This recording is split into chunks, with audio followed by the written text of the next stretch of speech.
Kisah Rasulullah dan pengemis Yahudi buta. Di sudut pasar Madinah, Al-Munawwarah, seorang pengemis Yahudi buta hari demi hari, apabila ada orang yang mendekatinya, ia selalu berkata, "Wahai saudaraku, jangan dekati Muhammad, dia itu orang gila, dia itu pembohong, dia itu tukang sihir. Apabila kalian mendekatinya, kalian akan dipengaruhinya."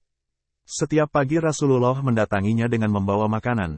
Dan tanpa berkata sepatah kata pun Rasulullah menyuapi makanan yang dibawanya kepada pengemis itu, walaupun pengemis itu selalu berpesan agar tidak mendekati orang yang bernama Muhammad. Rasulullah melakukannya hingga menjelang beliau wafat. Setelah kewafatan Rasulullah, tidak ada lagi orang yang membawakan makanan setiap pagi kepada pengemis Yahudi buta itu.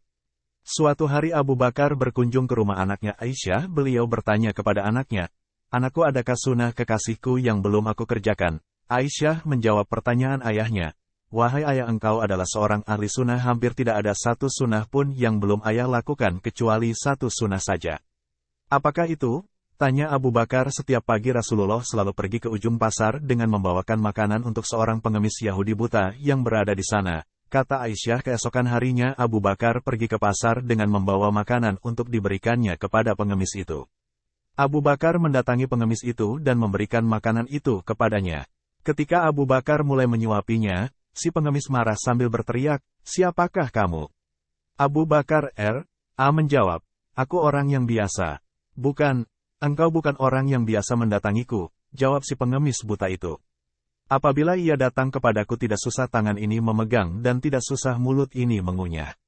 Orang yang biasa mendatangiku itu selalu menyuapiku, tapi terlebih dahulu dihaluskannya makanan tersebut dengan mulutnya, setelah itu ia berikan padaku dengan mulutnya sendiri." Pengemis itu melanjutkan perkataannya.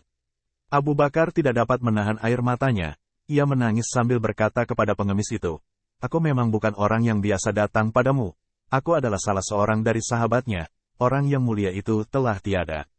Ia adalah Muhammad Rasulullah." Setelah pengemis itu mendengar cerita Abu Bakar, ia pun menangis dan kemudian berkata, "Benarkah demikian? Selama ini aku selalu menghinanya, memfitnahnya, ia tidak pernah memarahiku sedikit pun. Ia mendatangiku dengan membawa makanan setiap pagi. Ia begitu mulia." Pengemis Yahudi buta tersebut akhirnya bersyahadat di hadapan Abu Bakar.